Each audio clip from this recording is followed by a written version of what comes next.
What if I told you that everything you've been taught about how to attract someone is completely backwards? Think about it. For years, you've heard the same thing. Be attentive, be thoughtful, show how much you care, text first, call if they don't answer, be there when they need you. And you've done it. With conviction, with total commitment. And yet, here you are, watching the person you like drift away in the exact same proportion that you move closer, as if there were an invisible force pushing in the opposite direction every time you took a step forward. As if the more you gave, the less people valued what you offered. You're not alone in this. In fact, if there's one thing millions of people around the world share, regardless of age, culture, or background, it's precisely that feeling. Giving everything in a relationship and receiving less and less in return. And the most disturbing part isn't the rejection itself. The most disturbing part is not understanding why it happens. Because you haven't done anything wrong. You've been exactly what you were told you should be. And still, it didn't work. Today, we're going to talk about something nobody explains clearly. Something psychology has been studying for decades, but that almost never reaches everyday conversations. We're going to talk about why the human brain, in a completely irrational yet absolutely predictable way, feels more attracted to what it cannot fully figure out, to what creates uncertainty, to what doesn't reveal everything all at once. And we're going to talk about what you can specifically do to stop sabotaging your own relationships without realizing it. But before we continue, I want you to understand something fundamental. This is not about manipulating anyone. It's not about playing with people's emotions like it's a chess game. It's about understanding yourself. Understanding what signals you're sending without realizing it, what messages your behavior communicates before you even open your mouth, and how you can begin relating to others from a completely different place, from security instead of fear, from choice instead of need. Because yes, there's a huge difference between relating from fear and relating from choice. And that's exactly the point where everything changes. Let's start at the beginning. At the origin of all this, there was an experiment conducted at Columbia University several decades ago that, when you first hear about it, seems too simple to matter. A group of people were placed in front of two kinds of objects. Some objects were completely accessible, available, easy to take at any moment. Other objects were partially out of reach. Participants could see them but couldn't always access them easily. The result was consistent and overwhelming. The hard-to-obtain objects were perceived as more valuable, even when they were objectively identical to the accessible ones.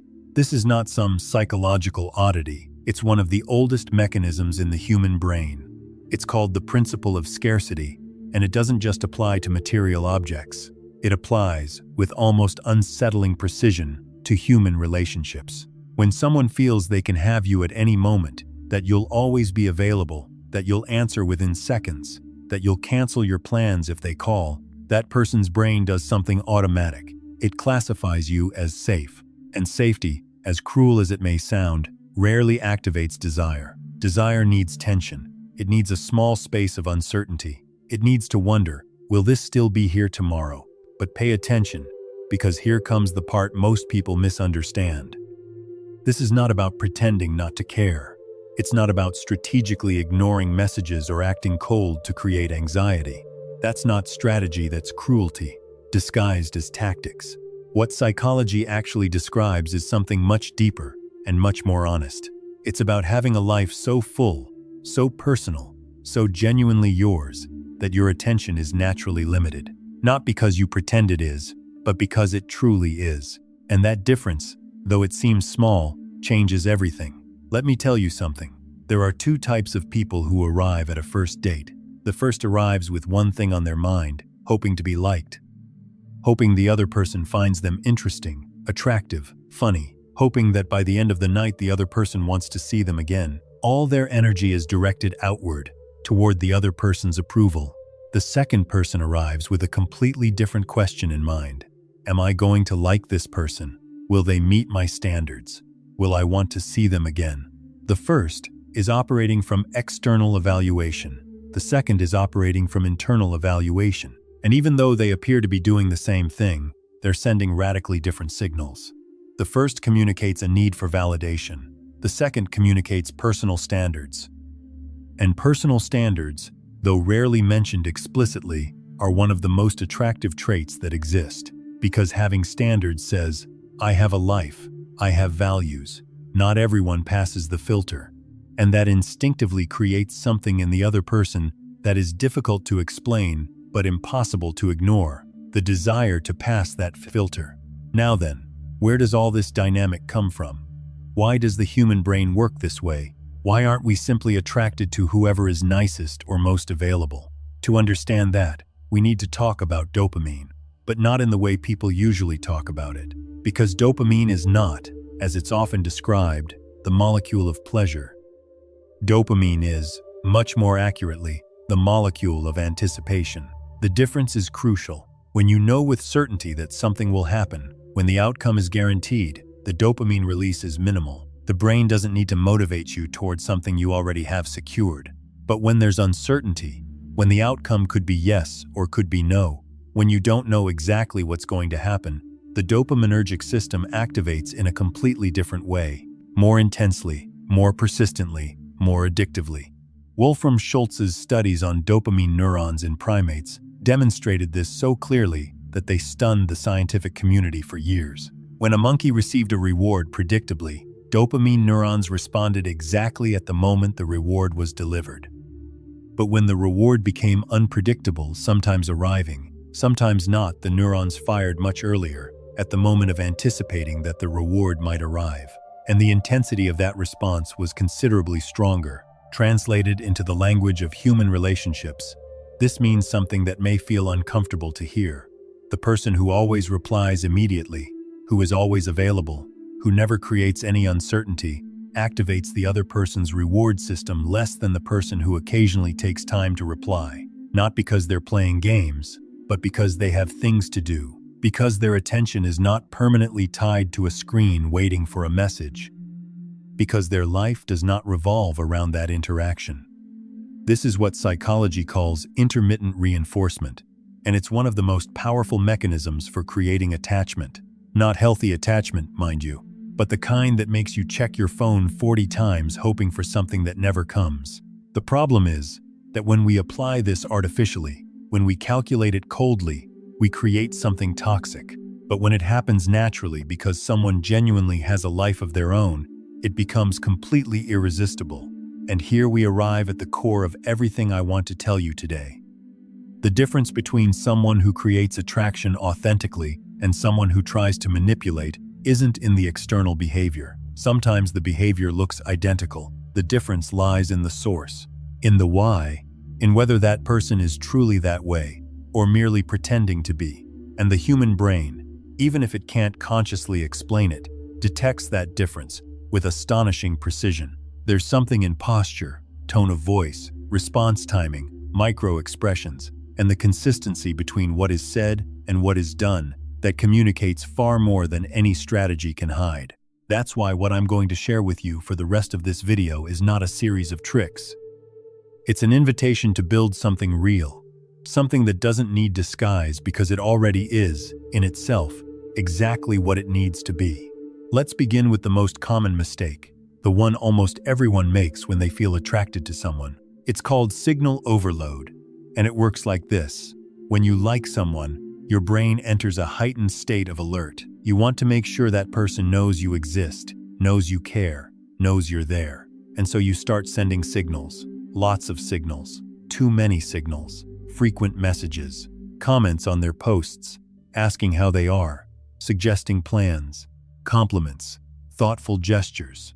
And all of this, which comes from a genuinely good place, from a desire to connect, has a paradoxical effect. It exponentially lowers your perceived value, not because you are less valuable, but because you're transmitting information that the other person's brain processes automatically. Something like this: this person has a lot of free time. This person doesn't have many important things to invest their energy in. This person needs me more than I need them. And the moment someone feels that you need them more than they need you, something shifts. The dynamic changes, the balance breaks, and usually not in your favor. So what's the alternative? The alternative is not indifference. The alternative is fullness. There's a huge difference between someone who doesn't text because they're strategically waiting for the perfect moment and someone who doesn't text because they're immersed in something they're passionate about, a conversation that matters to them, a project that completely absorbs them. The first person is thinking about the other all the time while pretending not to. The second is genuinely present in their own life, and that, though it sounds abstract, has very concrete consequences for how people perceive you. When you have a rich life, your own projects, deep friendships, passions that consume you, goals that move you, your attention naturally becomes scarce. You don't have to pretend you have little time because you genuinely do. You don't have to fake having more important things because you genuinely have them, and that creates something no strategy in the world can manufacture: authenticity.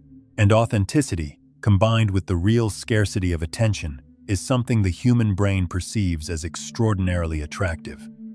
There's a concept in psychology called emotional investment, and it's essential for understanding how attachment is built in relationships. The basic idea is this: people value more what they have invested in, not because the object itself is objectively more valuable, but because the effort they put into obtaining it fills it with meaning. Think about this. When do you value something more? When it's given to you for free, or when you obtain it after effort? The answer is almost always the same. Effort creates subjective value, and this applies, with almost mathematical logic, to relationships. When someone has to make a little effort to get your attention, when they have to think about what to say to keep the conversation interesting, when they feel your time is valuable and not every message will receive an enthusiastic response, they begin investing. And the more they invest, the more emotionally involved they become, not because you manipulated them, but because that's how the human brain works. Psychologist Robert Cialdini documented this extensively in his research on influence and persuasion. Commitment and consistency are two of the most powerful mechanisms governing human behavior. Once someone has invested in something, they tend to keep investing to justify what they've already put in. And in relationships, that dynamic creates a self-reinforcing spiral of involvement. But there's something very few people mention, and I think it's crucial. For someone to invest in you, you have to leave room for them to do so. If you already give everything before they ask, if you answer before they finish formulating the question, if you're already available before they need you, there's no room left for investment. There's nothing to earn because they already have everything. And so, even if they appreciate you, even if they like you, even if they're attracted to you, there's nothing emotionally pulling them toward you, because the brain does not invest where everything is already guaranteed. Now I want to talk about what I believe is the most important piece of this entire puzzle, and it has to do with you, not the other person. It's called emotional independence. And it is perhaps the most attractive trait a human being can possess, regardless of gender, age, or cultural context. Emotional independence does not mean feeling nothing. It does not mean being cold or distant. It does not mean things don't affect you. It means your emotional state does not depend on someone else's validation. It means you can be okay even if you haven't received a message. That you can enjoy your day even if you don't know whether that person is thinking about you. That your mood doesn't radically change based on what someone you just met says or does. And this, though it sounds like a psychological description, has a physical, tangible, observable effect on the way you relate to others. Because when your well-being does not depend on someone else's approval, your language changes, your posture changes, the way you speak changes, the kind of questions you ask changes. You stop being someone who seeks validation and become someone who generates curiosity. You stop constantly asking what the other person feels and begin sharing what you feel from a place of security. And that security, that emotional steadiness, is perceived by the other person's brain as a signal of high value, not necessarily consciously, but instinctively. The same mechanism that makes you feel safe around someone who clearly knows what they're doing, even if you can't explain why. Now, the obvious question is, how do you build emotional independence? Because if you emotionally depend on someone else's validation, you can't simply decide to stop. It doesn't work like that. It's not a switch you can flip through willpower alone. The answer, though initially unsettling, is this: you build emotional independence by filling your life with meaningful things, projects, relationships, learning, experiences, challenges that demand something from you and reward you in return. When you have that, when your life has weight, substance, density, the attention of any one person, stops being the primary source of your well-being and becomes simply one of many good things that can happen. And that shift in perspective changes everything, because then you're no longer waiting. You're no longer staring anxiously at your phone. You're no longer analyzing response times or searching for hidden meanings in every message. You're living. And that difference, even if you never verbalize it, is perceived by everyone around you. I want to pause here because there's something I need to tell you with absolute clarity. Everything I'm describing may, at times, sound like a set of tactics for making someone attracted to you. And I understand that interpretation, but I want you to understand that the intention is exactly the opposite. Because if you apply these ideas as tactics, if you turn them into calculated strategies without changing anything inside yourself, they will fail. Maybe not immediately, but they will fail. Because the human brain is far more sensitive to authenticity than we usually assume. What truly transforms relationships is not learning to behave differently. It's becoming different. It's building a life worth living for its own sake. It's developing such a solid relationship with yourself that you no longer need anyone else to complete it. It's learning to choose from strength instead of clinging from fear. Because when you choose from strength, when you say yes to someone because you genuinely want them in your life, not because you're afraid of being alone, the dynamic of the relationship changes from the very beginning. The energy is completely different, and the other person feels it. They may not always know how to describe it, but they feel it. There's a concept I find fundamental, and I want you to remember it. It's called the point of indifference, and it has nothing to do with not caring. The point of indifference is the place from which you can want something without needing it, from which you can desire something to happen without suffering if it doesn't, from which you can be genuinely interested in someone without your life depending on whether they reciprocate. It's a very difficult point to reach when you're in the middle of intense attraction, because attraction has a way of clouding everything, of making that person seem like the only possible solution to something you didn't even know you needed. And from that place of emotional urgency, it's almost impossible to relate in a healthy way, because everything you do becomes colored by need. And need, when it's too visible, repels. The point of indifference is not reached by suppressing what you feel. It's reached by widening your perspective, by remembering that there are other interesting people in the world, that your life has value regardless of what happens with this particular relationship, that if this doesn't work out, it's not because something inside you is broken, it's simply because it wasn't meant to be. And paradoxically, when you reach that place, when you genuinely reach it and don't merely pretend, you become much more attractive, not because your face changed, or your social status, or anything external, but because you change the energy from which you relate to others. And that energy, completely invisible yet absolutely real, is the first thing anyone perceives when they come into contact with you. I want to talk now about communication, because many times the problem is not what we say but how we say it. And more specifically, when we say it and from where. There's an enormous difference between sharing something about yourself because you want the other person to know you, and sharing something about yourself because you want the other person's approval. The external result may look identical, the same facts, the same story, sometimes even the same words, but the effect on the listener is radically different. When you speak from a desire to be known, there's a calmness in the way you do it. You're not seeking a specific reaction. You're not monitoring the other person's body language while you talk to see if they're reacting the way you hoped. You simply share. And that absence of expectation creates a space where the other person can truly listen to you, instead of feeling pressured to respond a certain way. When you speak from fear of disapproval, there's subtle tension in everything. The rhythm, the words you choose, the moments you seek confirmation through eye contact. And that tension, though often unconscious, creates a vague discomfort in the other person.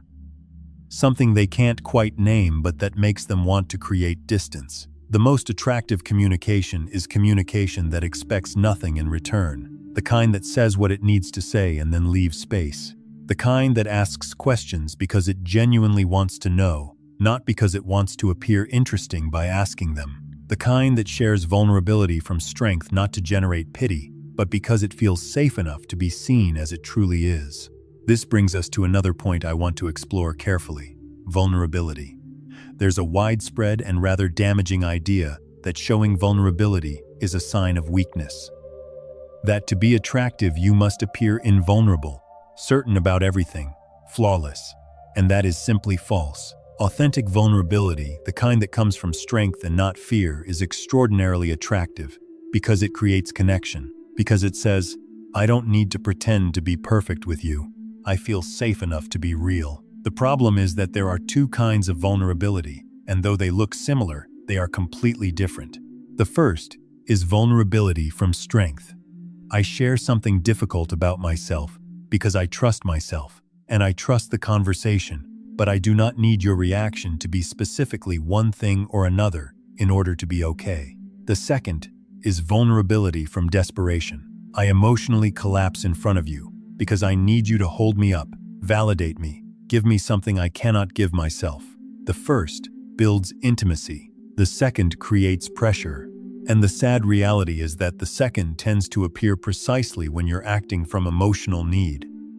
The more the other person matters to you, the more dependent you become on things working out, the more likely your vulnerability will come from the second place, which means the intensity of your feelings may become the very thing sabotaging them. If you've made it this far, you've already done something most people never do. Stay with something that requires attention, reflection, and a little discomfort. And that already says something about you.